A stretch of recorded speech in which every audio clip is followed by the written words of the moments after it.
Hello friends, welcome to my channel. Picture अभी बाकी है। तो दोस्तों, आज की हमारी मूवी है द थीव्स और ये मूवी एक crime comedy action thriller movie है। इस मूवी की IMDb रेटिंग 6.8 है और इस मूवी में आपको एक के बाद एक कई सारे ट्विस्ट और टर्न देखने को मिलेंगे, इसलिए वीडियो को पूरा देखिएगा और अंत तक देखिएगा।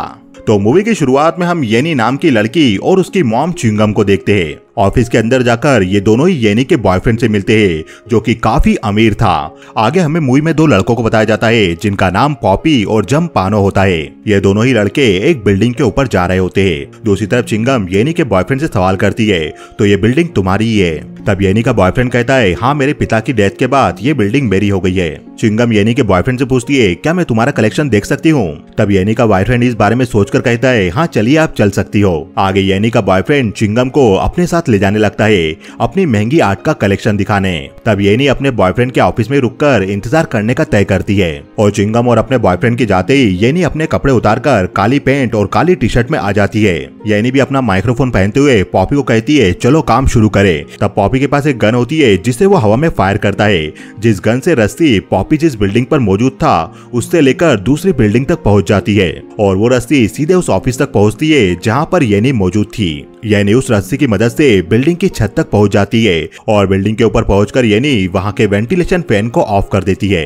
दूसरी तरफ येनी का बॉयफ्रेंड भी च्युइंगम को लेकर उस जगह पर पहुंचता है जहां पर उसका वैल्यूएबल कलेक्शन रखा हुआ था। वो एक बड़ा सा हॉल था जहां पर कई सारी बेशकीमती पेंटिंग और एंटिक आइटम रखे हुए थे। उस हॉल में लेजर सेंसर भी लगा हुआ था। उस कमरे के अंदर जाने से पहले येनी के बॉयफ्रेंड को पासवर्ड एंटर करना था। तब च्युइंगम ने भी अपने पास से एक डिवाइस निकालकर पासवर्ड एंटर करने की आवाज रिकॉर्ड कर ली होती है। दूसरी तरफ येनी भी वेंटिलेशन डक्ट के अंदर से रस्सी की सहायता से बिल्डिंग के अंदर एंटर हो जाती है। येनी का बॉयफ्रेंड भी च्युइंगम को लेकर अपने एंटिक आइटम वाले कमरे में ले जाता है। तभी च्युइंगम सर दर्द का बहाना करने लगती है कि उसके सर में बहुत तेजी से दर्द हो रहा है। तब येनी का बॉयफ्रेंड च्युइंगम को वहां से ले जाने लगता है और च्युइंगम पासवर्ड वाले उस डिवाइस को वहीं पर रख देती है और मौका पाकर च्युइंगम अपने मुंह से च्युइंगम निकालकर वहीं लगे सेंसर डिवाइस पर वो च्युइंगम को चिपकाकर बाहर निकल जाती है। दरवाजा बंद होने के बाद वो सेंसर डिवाइस ठीक से काम नहीं कर रहा था। आगे च्युइंगम और येनी के बॉयफ्रेंड के बाहर जाने के बाद उस जगह पर एसी डक के जरिए येनी पहुंच जाती है और वहां पर येनी को वो डिवाइस मिल जाता है जो च्युइंगम ने वहां पर छोड़ा था। उस डिवाइस के जरिए येनी उस रूम के लॉक को ओपन कर देती है जिसके अंदर एंटिक आइटम रखे हुए थे। येनी उन्हीं एंटिक आइटम में से एक एंटिक आइटम को उठाकर अपने बैग में रख लेती है और येनी वापस एसी डक का ढक्कन बंद करके छत पर पहुंच जाती है और काम खत्म होने के बाद वो बिल्डिंग से जंप करके वापस अपने बॉयफ्रेंड के ऑफिस तक पहुंच जाती है। आगे वहां पर येनी का बॉयफ्रेंड और च्युइंगम भी पहुंच चुके थे। तब वो लोग देखते हैं कि येनी जमीन की फर्श पर गिरी हुई थी। तब येनी का बॉयफ्रेंड आकर येनी को उठाता है। तभी बिल्डिंग का अलार्म बजने लगता है और येनी का बॉयफ्रेंड सिक्योरिटी वालों से पूछता है, आखिर ये अलार्म क्यों बज रहा है? तब सिक्योरिटी वाले कहते हैं, ये अलार्म प्राइवेट स्टोरेज रूम से बज रहा है। आगे येनी का बॉयफ्रेंड सिक्योरिटी वालों के साथ प्राइवेट स्टोरेज रूम में जाता है तो वहां पर सिक्योरिटी वालों को सेंसर डिवाइस के ऊपर एक च्युइंगम चिपकी हुई मिलती है। आगे सिक्योरिटी वाले येनी और च्युइंगम को रोक लेते हैं जो कि उस वक्त बिल्डिंग से बाहर जा रहे थे। तब सिक्योरिटी वाले च्युइंगम का बैग चेक करते हैं और उन्हें उसमें कुछ भी नहीं मिलता। दूसरी तरफ उस एंटीक आइटम का बैग रस्सी से बंधा हुआ था जिसे जमपानो ऊपर खींच लेता है और वो बैग पॉपी तक पहुंच जाता है और पॉपी उस बैग को लेकर चुपचाप वहां से निकल जाता है। मूवी के अगले सीन में हमें पॉपी और उसकी टीम को दिखाया जाता है जो चोरी करने के बाद एक साथ मौजूद थे। तब पॉपी जिस आदमी को वो एंटीक आइटम बेचने वाला था वो उसे कहता है, यह एंटीक आइटम नेशनल म्यूजियम में रखने वाला है और तुम इसके बदले बस हमें इतना सा कैश दे रहे हो। तब वो आदमी कहता है, इस एंटीक आइटम को मैं अभी मार्केट में नहीं बेच सकता। आगे येनी, च्युइंगम और जमपानो पैसा आपस में बांटने के बारे में बात करने लगते हैं। तब वहीं बैठा डीलर उन लोगों से कहता है, तुम लोग फाइट मत करो, अगली जॉब तुम्हारे लिए ब्लॉकबस्टर होने वाली है। क्या तुम लोगों को पॉपी ने बताया नहीं मकाऊ पार्क वाली जॉब के बारे में? मकाऊ पॉपी का ओल्ड बॉस था। तब पॉपी कहता है, वो मेरा बॉस नहीं था बल्कि मेरा पार्टनर था और अब मैं उस पर विश्वास नहीं करता और उसके साथ इस बार चाइनीज टीम भी काम करने वाली है। तभी वहां पर पुलिस की एक गाड़ी आती है जिसे देखकर पॉपी अपनी टीम को छुपने के लिए कहता है। पॉपी की पूरी टीम सारा सामान लेकर वहीं बने कमरे में जाकर छिप जाती है। तब वहां पर दो पुलिस वाले आते हैं और उनमें से एक पॉपी का हालचाल पूछने लगता है और बात करते करते वो पॉपी के गैराज की तलाशी भी लेने लगता है। आगे वो पुलिस वाला कहता है, कल एक चोरी हुई है, क्या तुम उसके बारे में कुछ जानते हो? और दूसरा पुलिस वाला पॉपी को च्युइंगम और येनी के फोटो दिखाकर कहता है, इनमें से दूसरी लेडी च्युइंगम जैसी लग रही है, अभी वो कहाँ पर है? तब पॉपी कहता है, मैंने बहुत समय से च्युइंगम को नहीं देखा और अगर तुम्हें यहाँ की तलाशी लेनी है तो पहले वारंट लेकर आओ। पुलिस वालों को पॉपी के वहाँ से कोई भी अजीब चीज नहीं मिलती, तब वो लोग कहते कल हम वारंट लेकर वापस आएंगे।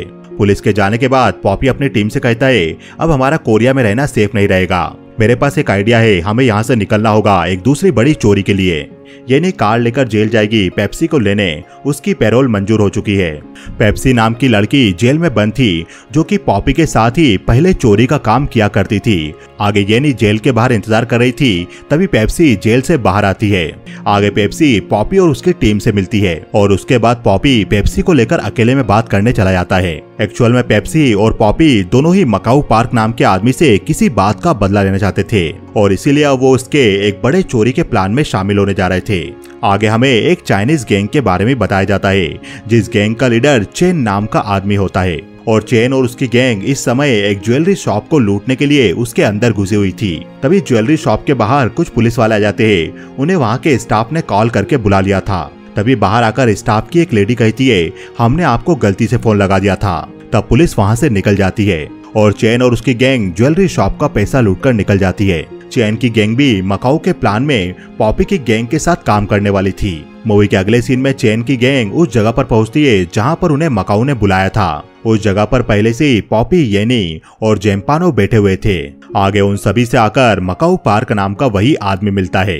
तब चेन मकाऊ से पूछता है हम क्या चोरी करने वाले हैं। तब मकाऊ कहता है हम एक कैसीनो लूटने वाले हैं और हमारा टारगेट होगा टीयर ऑफ सन नाम का डायमंड। आगे मकाऊ उन दोनों टीम को कुछ न्यूज़पेपर की कटिंग दिखाता है जिसमें टीयर ऑफ सन नाम के डायमंड की न्यूज छपी थी जिसकी वैल्यू $30 मिलियन थी। उस न्यूज़पेपर की कटिंग में एक लेडी का फोटो भी था। तब पॉपी मकाऊ से पूछता है ये कौन है। तब मकाऊ कहता है ये टिफनी है, ये डायमंड अभी इसके पास ही है। टिफनी कुछ दिनों बाद एक कैसीनो में जाएगी और वहीं से हमें उन लोगों का डायमंड चुराना है। आगे पॉपी मकाऊ से कहता है मैं तुम्हें अपने 2 ओल्ड फ्रेंड से मिलवाना चाहता हूँ। पॉपी दरवाजा खोलता है तो केबिन के अंदर च्युइंगम और पेप्सी बैठी हुई थी। आगे मकाऊ वापस चाइनीज गैंग के पास आता है।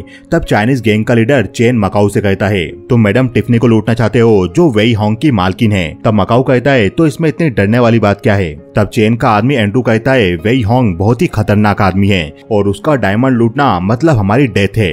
तब वहीं खड़ी च्युइंगम पूछती है इस डायमंड से हमें कितना पैसा मिल सकता है। तब मकाऊ कहता है तकरीबन $20 मिलियन और $20 मिलियन का नाम सुनते ही कोरियन गैंग और चाइनीज गैंग खुश हो जाते हैं। तब चेन मकाऊ से पूछता है तुम इस डायमंड को बेचोगे किसे। तब मकाऊ कहता है मेरे पास कुछ साउथ एशियन बायर की लिस्ट है और इस लिस्ट में हांगकांग का वेई होंग भी शामिल है। थोड़ी देर सोचने के बाद चेन ये चोरी करने के लिए हाँ कह देता है। तब मकाऊ अपनी टीमों से मिलने के लिए अपने सोर्स को बुलाता है और मकाऊ का सोर्स टिफनी की सौतेली बहन होती है जिसके पास से उन्हें डायमंड चुराना था। तब चेन की टीम की मेंबर टिफनी की बहन से पूछती है टिफनी उस डायमंड को कहां पर रखती है। तब टिफनी की बहन कहती है अगर वो डायमंड कैसीनो की वॉल्ट में रखा जाएगा तो ये चोरी कभी मुमकिन ही नहीं हो पाएगी। वो डायमंड 30 फ्लोर के स्वीट में होता है और 30 फ्लोर के चारों तरफ थर्मल इमेजेस कैमरा लगे होते हैं जिससे 30 फ्लोर के हर कोने पर सिक्योरिटी टीम द्वारा नजर रखी जाती है। उस फ्लोर के डोर भी मैग्नेटिक फील्ड द्वारा सिक्योर है। टिफनी की हार्ट सर्जरी हुई थी और उसे पेस मेकर लगाया गया था और वो पेस मेकर सिक्योरिटी सिस्टम से लिंक है तो उसकी हार्ट बीट के जरिए सिक्योरिटी लॉक ओपन होता है, इसलिए कोई भी वहाँ नहीं जा सकता। ये सारी जानकारी देकर टिफनी की सौतेली बहन वहाँ से चली जाती है। तब कोरियन और चाइनीज गैंग ड्रिंक पीकर सेलिब्रेट करने लगते हैं और चेन की गैंग में शामिल जूली नाम की लड़की टेबल पर ही रखे मकाऊ के लाइटर को उठा लेती है और अपने सिगरेट केस में से एक माइक्रोफोन निकालकर उसे मकाऊ के लाइटर में फिट कर देती है।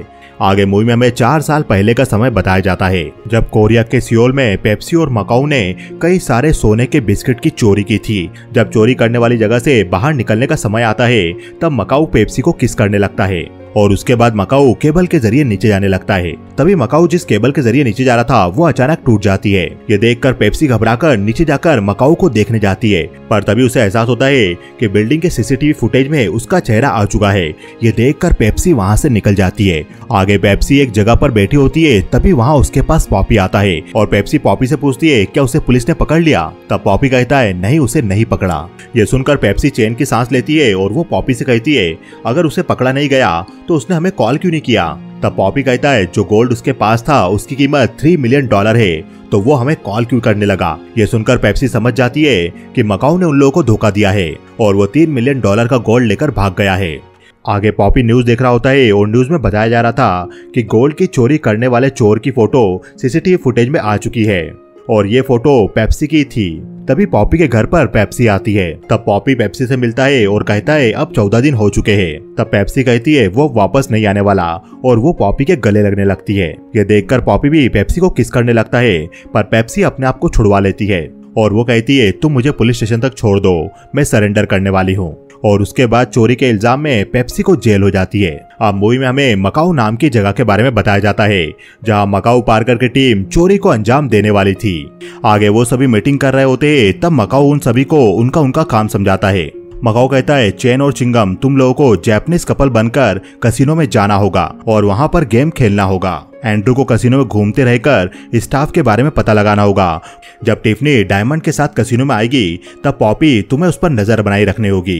पॉपी भी यही करता है, वो टिफनी नाम की लेडी पर लगातार नजर बनाए रखता है। टिफनी कसिनो में गेम खेलती है तब भी पॉपी उस पर नजर रखता है। तब पॉपी अपनी टीम को बताता है एक बॉडीगार्ड हमेशा टिफनी के साथ रहता है और एक बॉडीगार्ड शायद उसके फ्लोर पर रहता होगा। मकाऊ सभी को उनका काम बता रहा होता है। तभी उनमें से जॉनी नाम का आदमी कहता है हम गन को अंदर कैसे ले जाएंगे। तब मकाऊ कहता है यह हमारा तीसरा काम होगा, रिश्वतखोरी, जिसमें हमें होटल के एम्प्लॉय को रिश्वत देकर गन अंदर लानी होगी। आगे एंड्रू मकाऊ के बताए अनुसार उस होटल एम्प्लॉय को ढूंढने लगता है जो इनका ये काम करने वाला था। मकाऊ ने एंड्रू को बताया था वो होटल में काम करने वाला एक बूढ़ा आदमी है। तब एंड्रू उस बूढ़े आदमी को ढूंढने लगता है उसे गन देने के लिए। तब एक बूढ़ा आदमी एंड्रू के पास आकर उससे गन वाला बैग छीन लेता है और फिर उससे पैसा मांगता है गन को अंदर पहुंचाने के लिए। तब एंड्रू मकाऊ के दिए हुए पैसे उस बूढ़े आदमी को दे देता है। आगे कसिनो के अंदर सभी लोग गेम खेल रहे होते हैं। तभी वो बूढ़ा आदमी खाने की ट्रॉली लेकर आ जाता है और वो बूढ़ा आदमी टेबल पर एंड्रू के लिए खाना लगाने लगता है और उस गन वाले बैग को टेबल के नीचे खिसकाकर चला जाता है। मूवी में आगे हमें दिखाया जाता है कि पेप्सी और चाइनीज टीम की मेंबर जूलिया दोनों ही लॉकर खोलने की प्रैक्टिस कर रही थी। तभी हमें मूवी में दिखाया जाता है कि जूलिया एक्चुअल में एक पुलिस वाली थी जो पुलिस की टीम को लॉकर खोलने के बारे में बताया करती थी। जूलिया अपना सेशन ले रही होती है, तभी उसे उसके सीनियर ऑफिसर बुलाते हैं। आगे सीनियर पुलिस ऑफिसर जूलिया को कहता है मकाऊ पार्क नाम का आदमी एक डायमंड चोरी का प्लान कर रहा है और चैन की गैंग भी इस काम में मकाऊ पार्क का साथ देगी। तुम भी चैन की गैंग में होगी तो मकाऊ पार्क के प्लान के जरिए हम लोग वेई होंग नाम के आदमी तक पहुंच जाएंगे। पुलिस किसी भी तरह मकाऊ पार्क के जरिए वेई होंग नाम के आदमी को पकड़ना चाहती थी और जूलिया भी एक पुलिस वाली थी तो वो इस काम में पुलिस के मिशन पर थी। दूसरी तरफ चैन की टीम भी इस रॉबरी के बारे में डिस्कस कर रही थी। तब चैन कहता है बहुत समय पहले दो चोरों ने टीयर ऑफ सन नाम के उस डायमंड को चुराया था और वो उसे वेई होंग नाम के उसी आदमी के पास बेचने गए थे। वेई होंग ने उनमें से एक चोर को वहीं पर मार दिया और दूसरा वहां से मुश्किल से भाग पाया था।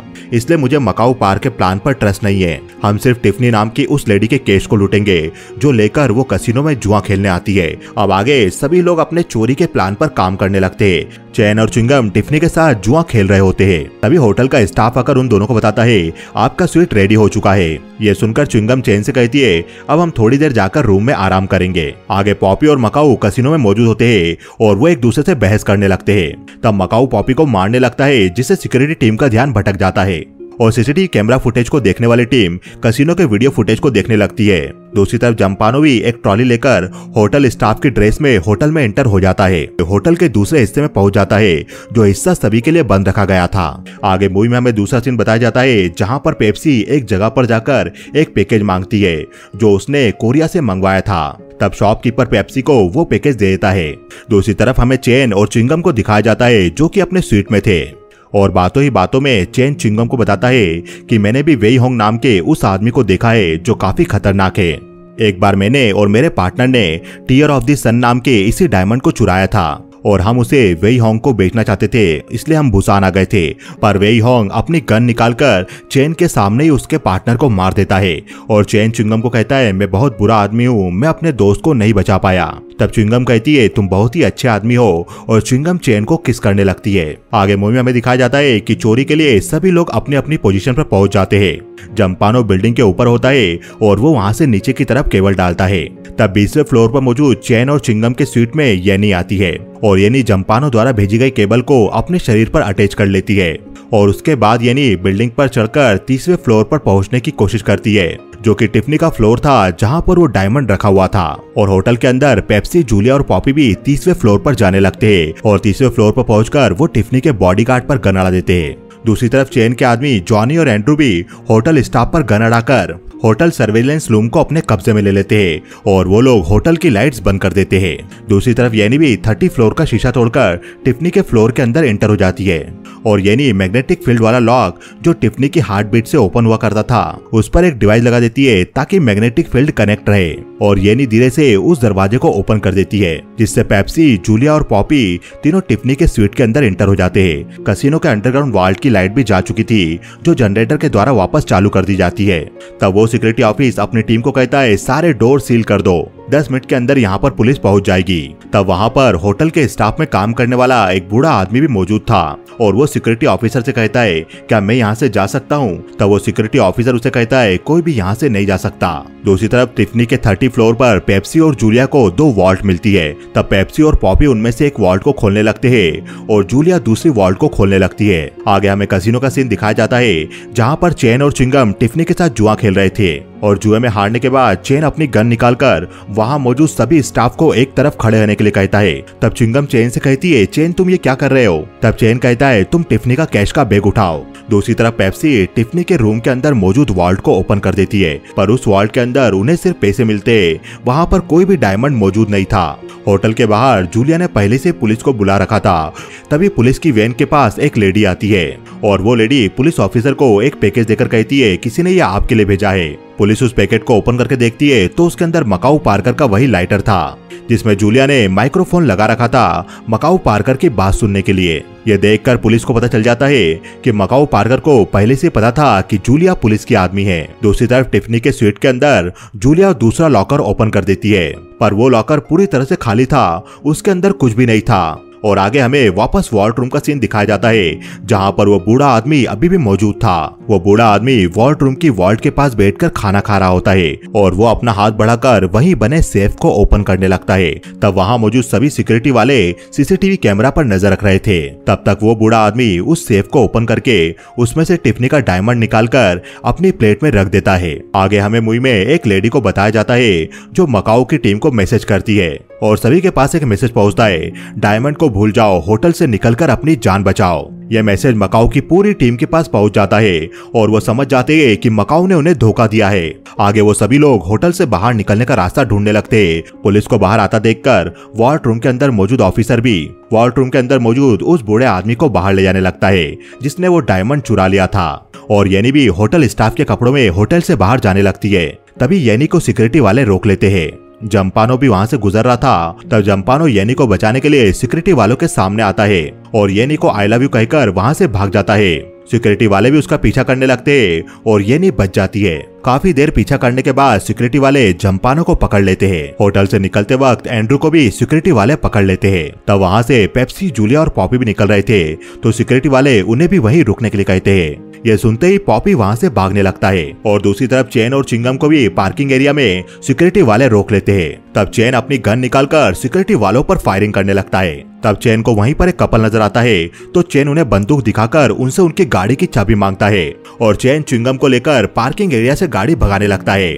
तब वहां मौजूद पुलिस वाले भी लगातार चेन की गाड़ी पर फायरिंग करते हैं पर चेन किसी तरह से गाड़ी को पार्किंग एरिया से बाहर लेकर आ गया था। तब चिंगम भी अपनी आंखें खोलती है और वो देखती है चेन को गोली लग चुकी थी और उसका काफी सारा खून बह रहा था और चेन वहीं मारा जाता है। तभी चेन की गाड़ी से आकर एक बस टकराती है और इस एक्सीडेंट में चिंगम भी मारी जाती है। दूसरी तरफ हमें पॉपी को दिखाया जाता है जो पैसों का बैग लेकर भाग रहा था और उसे भी पुलिस पकड़ लेती है। पेप्सी को भी पुलिस ने पकड़ लिया था। मूवी के अगले सीन में हमें दिखाया जाता है कि पुलिस वाले पेप्सी, पॉपी और एंड्रू को पकड़कर ले जा रही थी। तब पेप्सी अपने कान की ज्वेलरी को निकालकर एंड्रू की हथकड़ी खोल देती है और एंड्रू पुलिस से गन लेकर गाड़ी रोकने के लिए कहता है। तब तक पेप्सी पॉपी की हथकड़ी भी खोल देती है। तब वैन में मौजूद पुलिस वाले भी एंड्रू की गन उससे छीनने की कोशिश करने लगते हैं। तब उनकी गाड़ी का बैलेंस बिगड़ जाता है और गाड़ी का एक्सीडेंट नदी किनारे हो जाता है।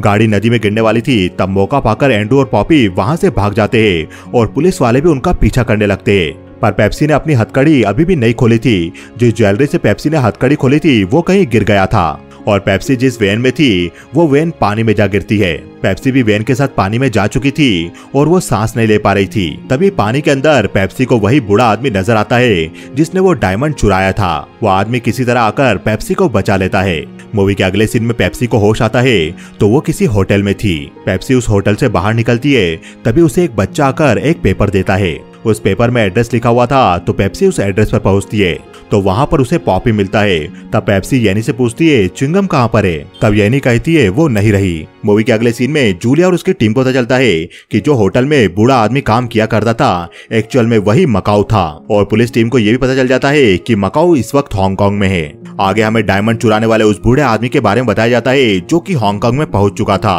और वो एक होटल रूम में जाकर अपना मेकअप उतारता है तो वो मकाऊ ही था। दूसरी तरफ येनी, पेप्सी, पॉपी और एंड्रू ये चारों ही मकाऊ तक पहुंचना चाहते थे। तब ये लोग तय करते हैं कि ये पहले उस लेडी को ढूंढेंगे जिन्हें मकाऊ टिफनी की सिस्टर बना के उनके पास लेकर आया था। टिफनी की सिस्टर उन लोगों से मिलने रोल्स रॉयल कार में आई थी। तब ये चारों कोरिया बुसान में जाकर उस जगह पर जाते जहां पर रोल्स रॉयल कार रेंट पर मिला करती थी और वहां से उन्हें टिफनी की उस सिस्टर का पता मिल जाता है जिसका असली नाम यांगशु था। आगे ये चारों यांगशु के घर पर पहुंचते और पॉपी यांगशु को मारकर उसके बारे में पूछता है। तब यांगशु कहती है मैं बस एक एक्ट्रेस हूँ और ये धोखाधड़ी वाले काम मैं बस अपने घर चलाने के लिए करती हूँ। तब येनी यांगशु से मकाऊ का पता पूछती है। यांगशु मकाऊ का पता बताने से इनकार करती है। तब एंड्रू यांगशु को उसके डॉगी को मारने की धमकी देता है जिसे वो बहुत प्यार करती थी। आगे जूलिया अपने बॉस से बात करती है और जूलिया का बॉस उसे बताता है मकाऊ पार्क उस डायमंड की डील वेई होंग से बुसान में करने वाला है और हमें वेई होंग को पकड़ने के लिए बुसान जाना होगा। मैं वहाँ पर एक कोरियन डिटेक्टिव को जानता हूँ जो इसमें हमारी मदद करेगा। आगे जूलिया का बॉस उस कोरियन डिटेक्टिव से बुसान में आकर मिलता है ताकि कोरियन पुलिस उनकी मदद करे वेई होंग को पकड़ने में। आगे वेई होंग बुसान में अपने होटल में जाता है जहाँ पर वो ठहरा हुआ था। वहाँ पर होटल के बाहर पुलिस भी उस पर नजर रख रही थी। दूसरी तरफ पेप्सी, येनी, एंड्रू और पॉपी ये चारों ही मकाऊ के रूम से उस डायमंड को चुराने की प्लानिंग करते हैं। सबसे पहले एंड्रू जाकर उस होटल की लिफ्ट को खराब कर देता है। आगे वो लोग यांगशु को मजबूर करके मकाऊ को उसे बुलाने के लिए कहते हैं। तब मकाऊ यांगशु से मिलने होटल के बाहर जाता है और मौका पाकर पॉपी, येनी और पेप्सी ये तीनों लिफ्ट सर्विसमैन बनकर होटल की लिफ्ट सुधारने होटल के अंदर आ जाते हैं और येनी और पेप्सी उस डायमंड को मकाऊ के रूम में ढूंढने लगते हैं। पर उन दोनों को वो डायमंड कहीं भी नहीं मिलता और वो समझ नहीं पाते कि मकाऊ ने वो डायमंड कहाँ छिपाया होगा।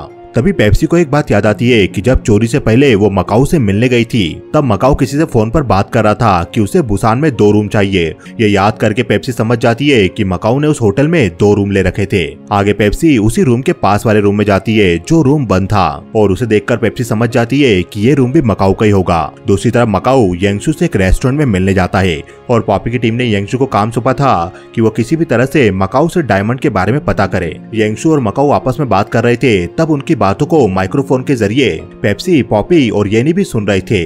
तब यांगशु मकाऊ से कहती है मैंने सुना है तुमने चोरी के बाद पेप्सी को डूबती हुई वेन से बचाया था। तब मकाऊ यांगशु से कहता है गोल्ड रॉबरी के समय मेरी केबल टूट गई थी और मैं नीचे गिर गया था जिसके कारण मेरा पेट टूट गया था। जब 14 दिन बाद मैं पॉपी से मिलने गया तो वो पेप्सी के साथ था और वो दोनों एक दूसरे को किस कर रहे थे। वायर का काम हमने पॉपी को सौंपा था। इसका मतलब सीधा था वही मुझे मारना चाहता था क्योंकि शायद वो पेप्सी से प्यार करता था और मुझे अपने रास्ते से हटाना चाहता था। इन सारी बातों को पॉपी और पेप्सी भी माइक्रोफोन के जरिए सुन रहे थे और पेप्सी को एहसास होता है कि पॉपी ने उसे मकाऊ से दूर किया।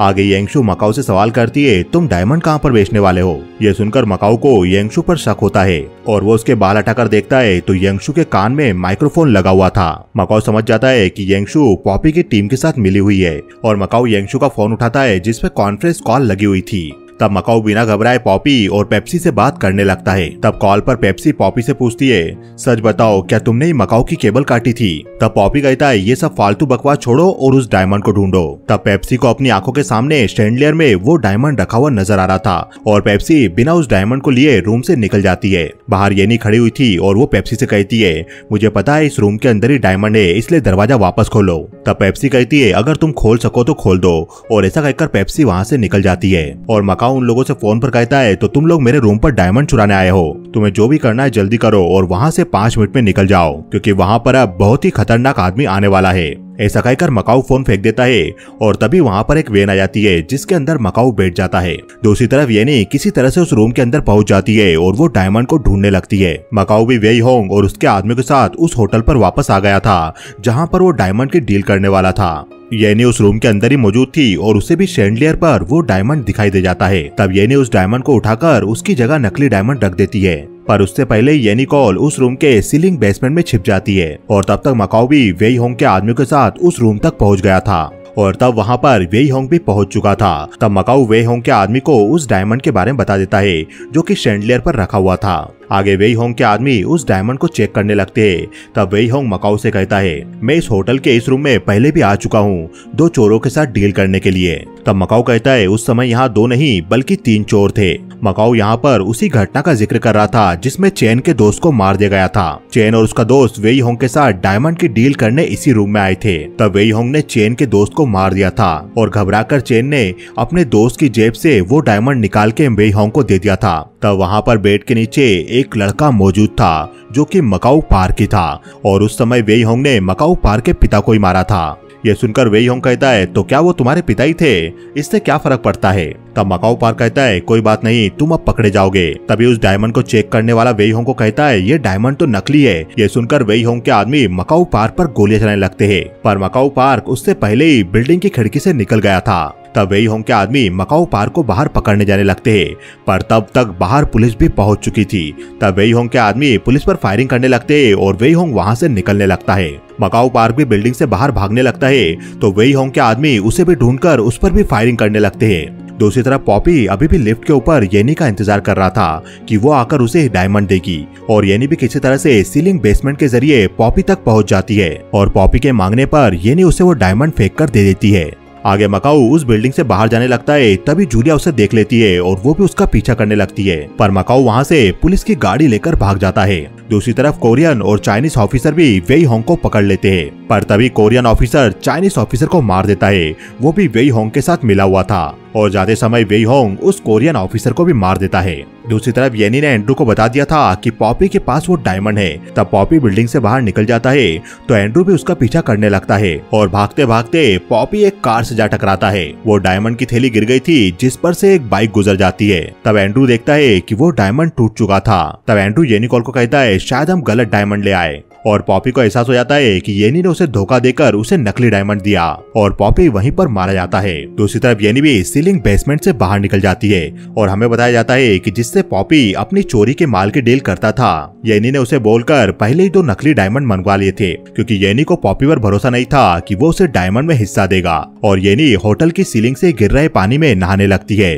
जब पुलिस होटल को सर्च कर रही थी तभी येनी उनके सामने आ जाती है और वो ऐसे नाटक करती है जैसे वो होटल के रूम में ही ठहरी हुई थी। तब पुलिस वाले येनी को ले जाकर अपनी वैन में बिठाते हैं और हम देखते हैं कि वो डायमंड येनी के पास ही था और येनी उस डायमंड को लेकर चुपचाप वहां से निकल जाती है। आगे मकाऊ ट्रेन स्टेशन पर पहुंचता है, तभी उसे वहां पर पेप्सी दिखाई देती है, पर मकाऊ का पीछा करते करते वहां पर वेई होंग भी पहुंच चुका था। ये देखकर मकाऊ वेई होंग से छिपने लगता है। तभी वहां पर मकाऊ के पीछे पीछे जूलिया भी पहुंच जाती है और वो पेप्सी को देखकर उसे अरेस्ट करने वाली होती है। मकाऊ ये देख लेता है और पेप्सी को बचाने के लिए वो ऊपर से वेई होंग को आवाज लगाता है। तब वेई होंग मकाऊ को देखकर उस पर फायरिंग करने लगता है। तब जूलिया भी वेई होंग को देखकर उस पर फायरिंग करती है और उसे पकड़ लेती है। तब मौका पाकर पेप्सी और मकाऊ भी वहां से निकल जाते हैं। आगे पेप्सी अपना सामान लेकर पॉपी की जगह से जाने लगती है और वो अपनी गाड़ी की डिक्की खोलती है तो वो देखती है कि उसके अंदर सोना रखा हुआ था। यह सोना वही था जो मकाऊ के केबल के गिरने के बाद वो अपने साथ ले गया था, पर अब उसने ये सोना वापस पेप्सी को लौटा दिया था। पॉपी की जगह पर वो आदमी भी मौजूद होता है जिससे पॉपी चोरी के माल की डील किया करता था। तब पेप्सी उससे पूछती है, क्या तुम्हें येनी के बारे में पता है? वो कहाँ पर है? तब वो आदमी कहता है, शायद वो अभी हांगकांग में है, वो किसी चोरी के माल को बेचने गई है। ये सुनकर आगे पेप्सी भी हांगकांग की फ्लाइट ले लेती है और फ्लाइट में पेप्सी को एक अमीर आदमी दिखाई देता है जिसका फोटो मैगजीन में भी छपा हुआ था और वो आदमी पेप्सी से बात करते करते उसके करीब आकर बैठ जाता है। ये वही आदमी था जिससे मूवी की शुरुआत में येनी ने वो एंटीक पीस चुराया था। आगे येनी हांगकांग की बड़ी होटल में एंजॉय कर रही होती है, तभी येनी देखती है कि वहाँ पर पेप्सी भी मौजूद थी। तब पेप्सी येनी से पूछती है, वो डायमंड कहाँ पर है? तब येनी कहती है, वो मेरे होटल रूम में है, तुम मेरे होटल का बिल पे कर देना और मैं उस डायमंड में से तुम्हें 30% दे दूंगी। तब पेप्सी कहती है मैं किसी को लेकर आई हूँ जो तुम्हारे होटल का बिल पे कर देगा। येनी भी उस आदमी को देखती है जिससे उसने वो एंटिक पीस चुराया था और उसे देखकर वो पानी में कूद जाती है। आगे पेप्सी को वहाँ पर मकाऊ पार्क का फोन आता है और पेप्सी को पता लग जाता है कि मकाऊ पार्क इस वक्त हांगकांग में ही है। अब मकाऊ पार्क पेप्सी से कहता है मैं तुम्हें बाद में कॉल करूंगा, मुझे अपनी जिंदगी की आखिरी चोरी करनी है। मकाऊ पार्क ने वैसा ही बूढ़े का वेश रख रखा था और वो एक होटल रूम के अंदर जाता है। दूसरी तरफ वो अमीर आदमी पेप्सी के पास आता है और वो उससे पूछता है तुम्हारी फ्रेंड कहाँ गई, क्या वो अभी भी पानी में है? तब पेप्सी उस आदमी से पूछती है क्या तुमने उसका होटल बिल पे कर दिया? तब वो आदमी कहता है मैं उसका होटल बिल पे करने गया था पर उसका बिल पहले से किसी ने पे कर दिया और वो उसका सामान लेकर चला गया। ये सुनकर पेप्सी समझ जाती है कि मकाऊ येनी का होटल बिल पे करके उसके रूम से उसका डायमंड चुरा कर ले गया और ये मूवी यहीं खत्म हो जाती है। तो दोस्तों आपको ये वीडियो कैसा लगा हमें बताइए कमेंट सेक्शन में। वीडियो पसंद आए तो कमेंट सेक्शन में यस टाइप कीजिए और हमारे इस वीडियो को ज्यादा से ज्यादा लाइक कीजिए। चैनल को सब्सक्राइब करना बिल्कुल ना भूलिएगा क्योंकि पिक्चर अभी बाकी है मेरे दोस्त।